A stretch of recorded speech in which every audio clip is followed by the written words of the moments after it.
Kusale izinsimbi kanjena ngemva kwengozi eshaqisayo eyenze ngezikhathi zasekuseni.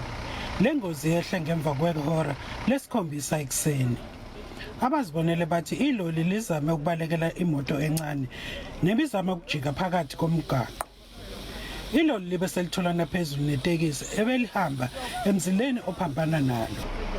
Kwathi abayishumi nambili bafa ujuqu.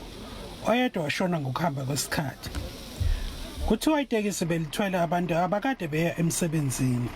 The taxi was parked over here with people trapped inside screaming, and there were deceased people that were on the road around the taxi.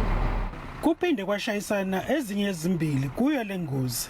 Phuke kakhulu namhlanje emva kokuthola umbiko ukuthi sekwenzeke inhlekelele kulomgaqo uR33 no R614 o604 obheke eWartburg, and lapho imoto ezine ezitholana emahlanze ngeshwa lethu eKZN saba nefile emnyama kwadlula emhlabeni abantu abayishumi-3. Abenhlangano nemaTaxi endaweni bexwayise abashayeli ukuba bahlale beqaphile. Ngiyacabanga ukuthi kuyinto yesibili namhlanje iyenzeka. Ufa abantu abaningi.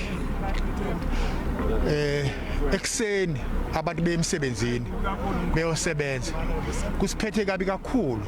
Kodwa esidlulisayo sidlulisa umyalezo emndenini ekutheni imndeni iduduzeke kwehle ongehle nathi kungaphezulu kwamandla ethu besikakulindele. Imoto encane okuthiwa idalele enhlekelele ibalekile endaweni esigameko.